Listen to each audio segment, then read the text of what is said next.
ಇದು one day class ನೋಡಿದ ಮೇಲೆ ನೀವು 7 days ಮಾಡ್ತೀನಿ ಅಂತ ಸೆಮಿನಾರ್, ಅದರಿಂದ ನಾವು ಇಲ್ಲೇ ಕಲಿಯೋಣ ಅಂತ ಫಿಕ್ಸ್ ಆದ್ವಿ. So sweet, thank you so much. Same ನಾನು ಅಷ್ಟೇ ಶಿವಮೊಗ್ಗ ರಮ್ಯಾ ನಾಯರ್ ಹತ್ರ ಹೋಗೋಣ ಅನ್ಕೊಂಡೆ, ಬಟ್ ಅಲ್ಲಿ ಕ್ಯಾನ್ಸಲ್ ಮಾಡಿ ಇಲ್ಲಿ ಫಿಕ್ಸ್ ಆಗಿದ್ದೀನಿ. ಯಾವಾಗ ಹಾಕಬೇಕು? ಎಷ್ಟೋ ಜನ ಪ್ರೈಮರ್ ಆಗಲಿ ಮಾಯಿಶ್ಚರೈಸರ್ ಆಗಲಿ ಸೀರಮ್ ಆಗಲಿ ಯೂಸ್ ಮಾಡಲ್ಲ. ಫೇಸ್ ವಾಶ್ ಮಾಡಿದ ತಕ್ಷಣ ಫೇರ್ ಅಂಡ್ ಲವ್ಲಿ ಪೌಡರ್ ಹಾಕೊಂಡು ಹೋಗ್ಬಿಡ್ತಾರೆ.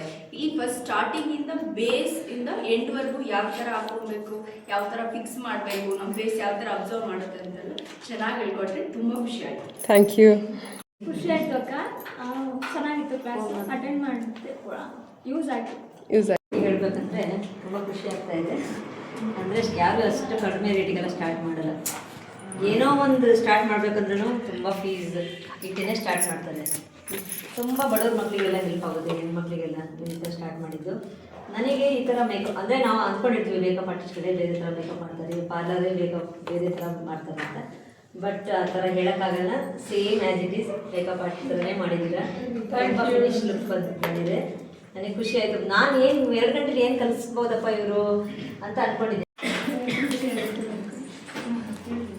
ತುಂಬ ಚೆನ್ನಾಗಿ ಮಾಡಿದ್ವಿ. Thank you. ಚೆನ್ನಾಗಿ ಹೇಳ್ಕೊಟ್ರಿ. ನಾವೆಲ್ಲರೂ ಹೋಗ್ಬೇಕು ಫಂಕ್ಷನಿಗೆ ಅಂದಾಗ ಏನು ಬೇಕೋ ಅದನ್ನೇ ಹಚ್ಕೊಂಡು ಹೋಗ್ತಿದ್ವಿ.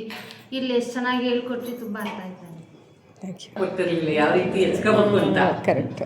ಹಾಗಾಗಿ ಇವಾಗೆಲ್ಲ ಕನ್ಫರ್ಮ್. ಒಂದು ಈಗ